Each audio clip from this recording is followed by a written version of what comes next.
খোদার কাছে মোনাজাতে বলি বারে বার, কেন সে প্রাণ বন্ধু হইল না আমার।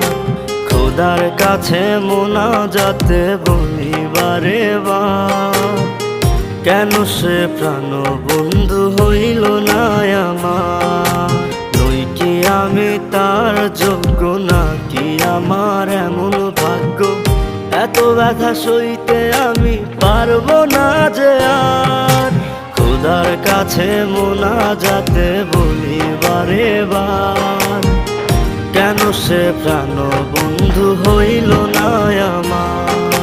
খোদার কাছে মোনাজাতে বলি বারে বার, কেন সে প্রাণ বন্ধু হইল না আমার।